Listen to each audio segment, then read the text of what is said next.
안녕하세요.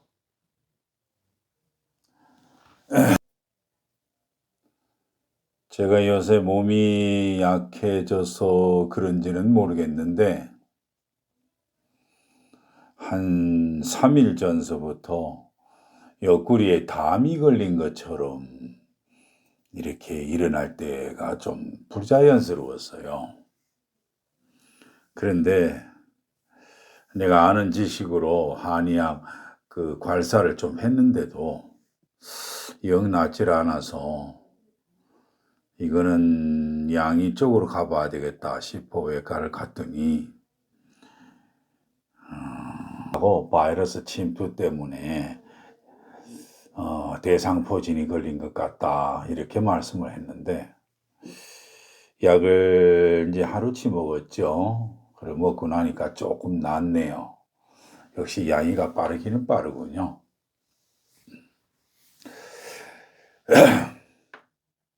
오늘의 주제는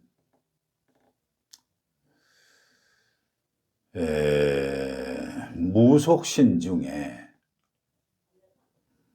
불교 사찰에 가보면 산신전, 산신각이라는 거 있잖아요. 이것을 얘기를 함으로써 일반에서는 이 얘기를 잘 안 꺼내는 부분을 제가 적나라하게 그동안에 제가 체득해 왔던 것을 여러분한테 전해드리니 여러분들도 일상생활에서 즉 신앙생활을 하면서 정확하게는 종교생활을 하면서 여러분도 한번 체험 내지는 한번 느껴보기를 바랍니다. 제가 교회당 은퇴를 하고 난 다음에는 제가 나이가 많아서 그런지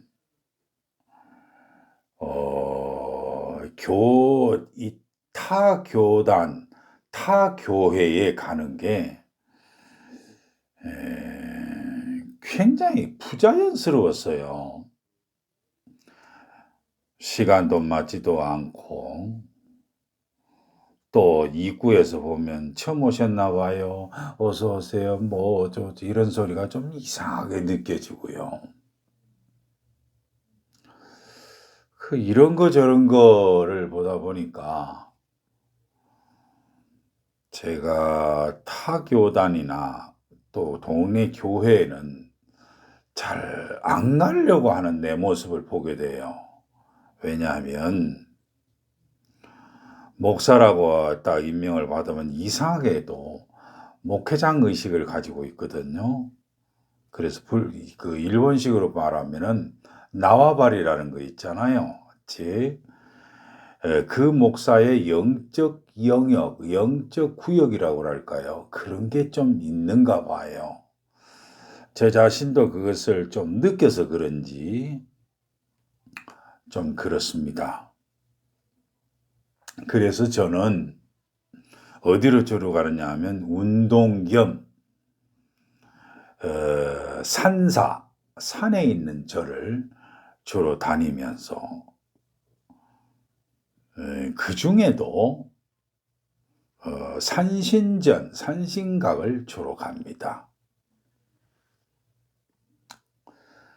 이런 기회 때에 하나를 말씀드리면 기독교에서 말하는 게 우상이라는 게 무엇이냐 라고 저한테 체득이 되는 건 두 가지로 체득이 되는데요. 우상이라는 것은 그 속에 다른 게 있는 게 아니고 그 속에 내가 존재하는 것. 즉 내가 빌고 내가 잘 되기를 원하면 내가 복받고 이와 같은 말만 십자가요 무슨 부처지 그 속에는 뭐냐면 전부 다 내가 들어있는 것. 이것을 우상이라고 하거든요. 또 하나는 우상이라는 걸 또 제가 어떻게 보느냐 하면 여러분들 한국의 종교 어떤 종교라도 무속이라도, 불교라도, 기독교라도, 천주교라도, 뭐라도 보면 불교 성물이 있는 그 장소, 즉 부처상, 십자가상, 뭐 동자상, 무슨 상 이렇게 할 때 보면 사람보다도 절 잘 꾸며놔요. 그렇게 화려하고 클 수가 없어요. 아니, 이제 사람보다도 더 화려하게 꾸며놓은 당에 갑니까? 바로 이런 곳에 있는 것을 저는 뭐냐면 우상이라고 합니다. 그 대상이 무엇이든 간에. 그래서 저는 화려하지 않고 정확하게 나보다도 아래, 내 눈 아래로 있는 데를 가는 것이기 때문에 대부분 다 산사에 가면은 어디에 있느냐 하면 초라하기 그지없는 산신전, 산신각 이런 데를 저는 갑니다.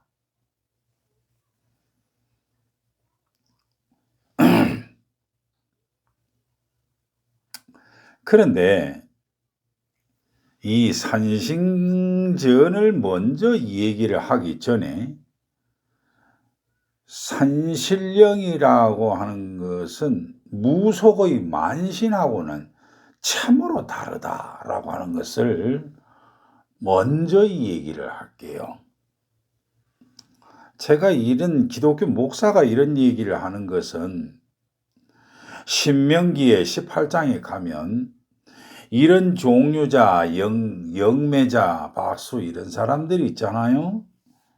이런 사람들은 가족 관계도 끊을 뿐만 아니라 자기 공동체에도 들어오지 말게 할 뿐만 아니라 심지어는 돌로 쳐 죽이라는 얘기까지 나오거든요.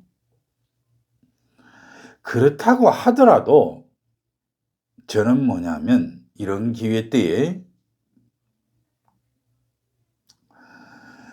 무속의 만신령과 산사에 있는 산신령, 즉 신령이라고 하는 것이 대간절 무엇인가를 한번 엿볼 필요가 있다라고 저는 생각을 합니다. 물론 기독교에서는 조금 전에 얘기했다시피 더군다나 제가 신앙을 하고 있는 예수교에서도 예수님이 하는 행토를 보면 분명히 뭐냐면 귀신 보고 더럽고 악한 귀신아 요 두 단어를 많이 쓰시거든요. 그래서 이것은 무서워하고 그런 것이 아니라 물리치고 쫓아내야 한다. 이런 것이 굉장히 우리 기독교에서는 못이 박혀져 있죠.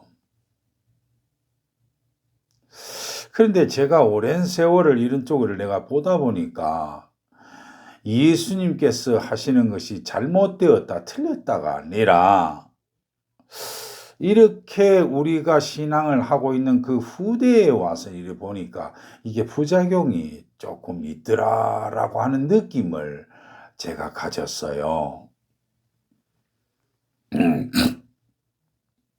그런데 이런 차에 분명히 알아야 되는 것은 번역상에 귀신이라고 하면서 영어는 ghost라고 표현되어 있는데 이렇게 말로 표현된 것이 아주 그 사람을 혼란스럽게 하고 있죠. 분명한 것은 뭐냐면 귀신은 신이 아닙니다. 그래서 한때는요, 동양학에서 보는 이런 귀신과 같은 것을 유교적인 귀신으로 보면 이거는 고스트로 해당이 전혀 되질 않는데 만신의 개념으로 본다면은 이거는 귀신이 아니라 흔히 얘기를 하는 귀로 봐야 되지 않을까 저는 단어를 한번 이렇게 정리를 한 적이 있습니다. 왜냐하면 제가 이때까지 파악한 많은 무속인들을 이렇게 보면 분명히 입신을 통해서라도 우리 일반 사회에서는, 일반 사람들은 뭐냐면 접신을 통해서라도 아마 귀신이 어느 정도 인정이 된다라고 저는 봅니다. 그래서 이런 귀신도 쉽게 자기 존재를, 모습을 드러내지를 않아요. 그래서 이거를 내가 쭉 정리를 하다 보니까 어떻게 느껴지느냐면, 신은 종교에서 찾아지지만 종교를 위해서 신이 존재하는 것은 아니다 라고 하는, 저는 저 나름대로의 결론을 내린 적이 있습니다. 이런 기회 때에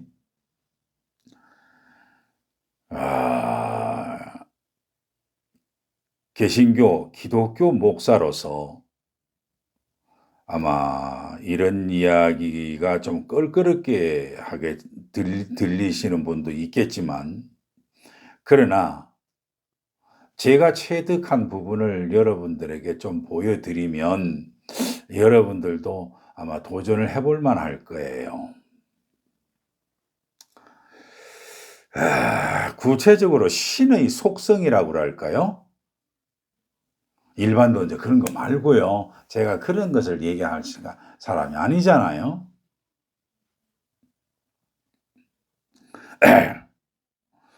아마 무속인들은 대충은 저 목사가 무슨 소리를 한다는 것을 조금 느낄 거예요.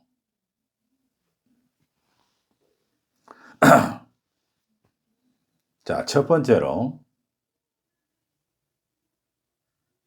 신은요, 사실 말씀을 잘 안 합니다. 더구나 신의 말씀은 언어가 아니에요. 우리가 흔히 듣는 말이 아니라는 얘기입니다. 만약에 말로 준다면 아주 간단명료하게 줍니다. 그것도 영감을 주는 정도입니다.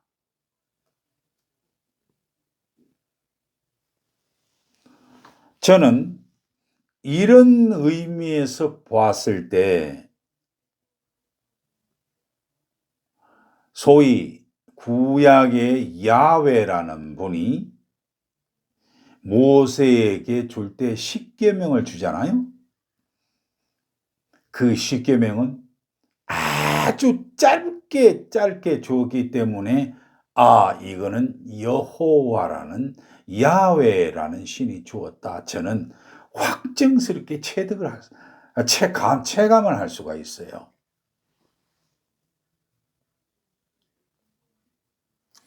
그러므로 언어가 아닌 신의 말씀을 우리는 어떻게 하면 해석해서 알아듣는 겁니다.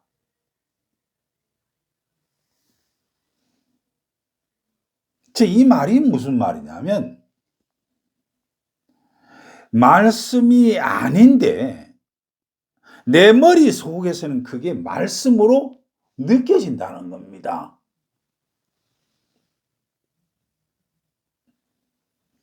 그런데 만약에 여기서 그 말씀이 음성으로 이렇게 들리잖아요. 이것은 죽은 사람, 즉 귀신입니다. 이게 확정적이에요. 뒤에서 이상하게, 아마 이거 무속인들은 대번에 알죠. 근데 일반 사람들은 좀 그렇습니다. 그러므로 우리 그 일반 종교 생활에서 쓰고 있는 경전이라는 것을 그 속에 보면 뭐 하나님의 말씀이라고 하면서 쭉 길게 이렇게 쓰여져 있잖아요. 이 길게 쓰여진 이것이 오히려 그 신을 알기 어렵게 만든 경우가 굉장히 많습니다.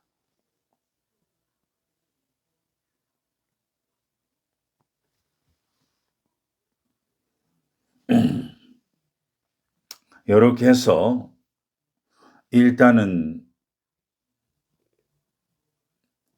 신의 속성을 먼저 이야기를 했습니다. 두 번째로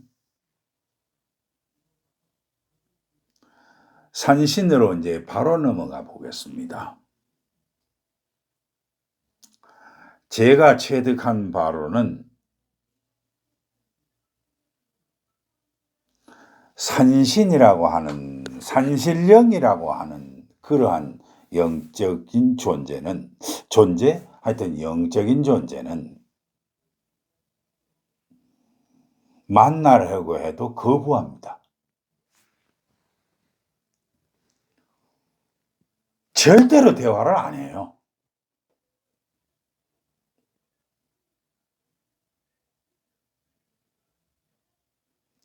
심지어는 소위 도통 깼다 수련했다는 사람들 있잖아요. 이런 사람도 찾아와도 거부합니다. 근데 그 거부도요, 아주 매몰차게 거부해요. 말도 아주 냉정합니다. 그래서 실질적으로 이 사찰에 가서 맨 위에 가지고 탱화 뭐 이상한 산신령 탱화를 가면서 그려놓는다, 그런 게 문제가 아니고요. 실질적으로 산신령이라 하게 되면 산에서 도닥은 전형적인 인간신입니다.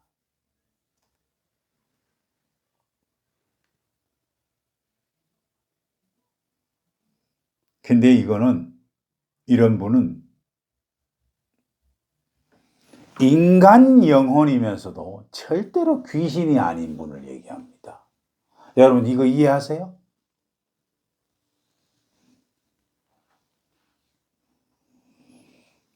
이 두 가지를 이제 얘기를 하면서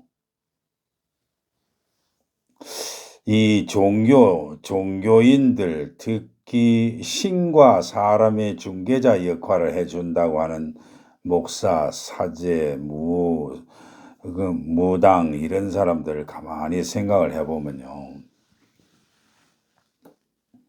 신이나 신령이나 이런 거하고 소통도 하지 않으면서 무속에는 지가 얘기를 하는 만신이라,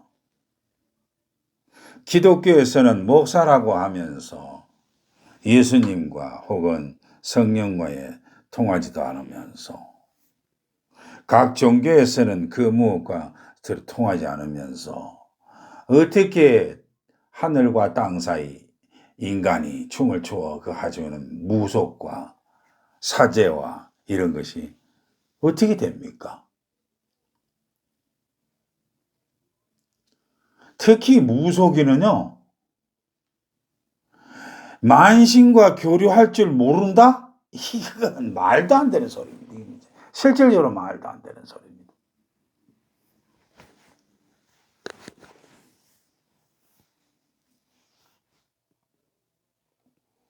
이런 정도가 되어야 소위 말하면 귀신, 신자, 복복자, 즉 우리가 영험한 신복이 있다, 이렇게 얘기를 합니다.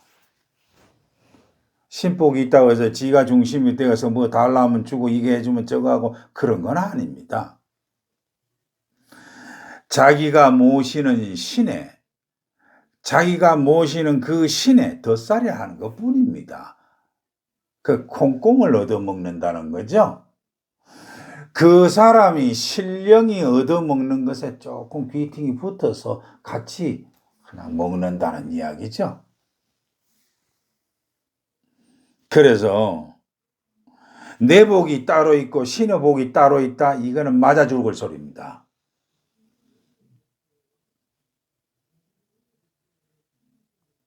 우리 목사들은 더구나 알아야 되겠죠.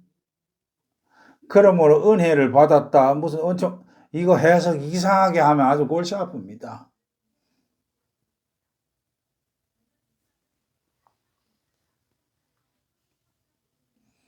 특히 기독교인들은 하나님과 즉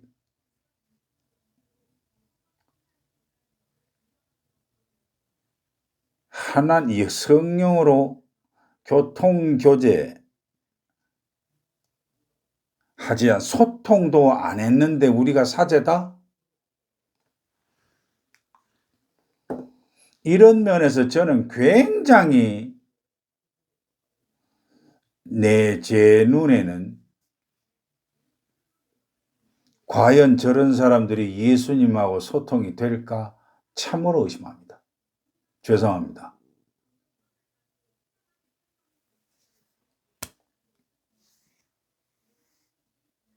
그 다음 네 번째는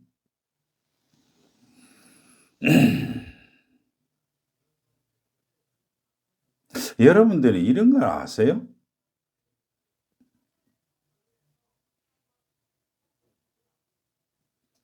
귀신은요, 절대로 이심전심이 안 됩니다.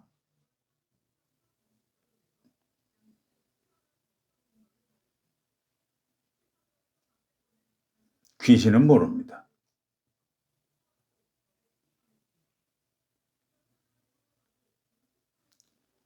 만약에 이심전심이 된다, 되어야만이 이게 사람이에요. 사람이 영혼이면 절대로 안 됩니다. 제가 여러분들한테 몇몇 가지 말씀을 드렸죠?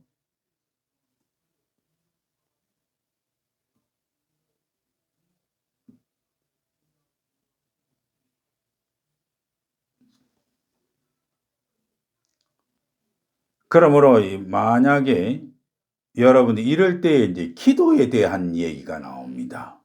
그러면 가장 가깝게는 산신령, 자기가 모시고 있는 신은 어떻게 기도를 해야 되는가라고 하는 거죠.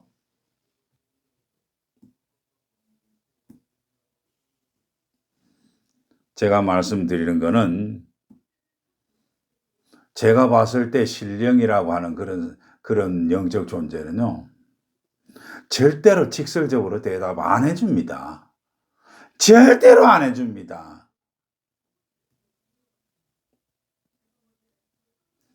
다만 깨우칠 뿐입니다.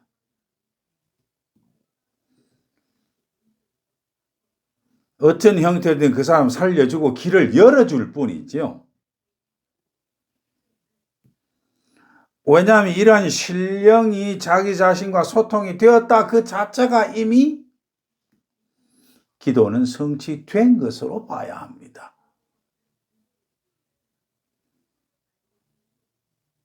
천사가 꼭 무슨 나타나가지고 뭐 이렇게 저렇게 뭐 얘기를 해줘야 뭐 됩니까? 천사의 존재가 자기하고 소통이 됨으로써 일 자체가 이미 성사가 되는 거죠. 마찬가지입니다.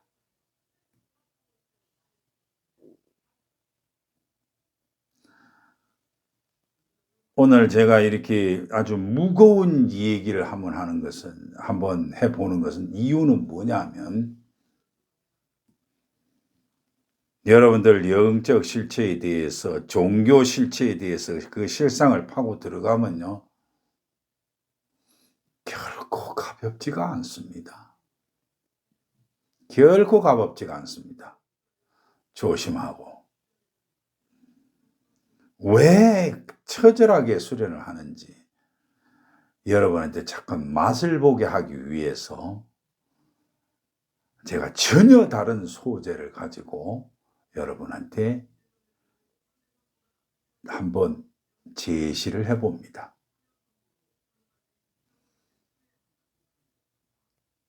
감사합니다. 들어주셔서.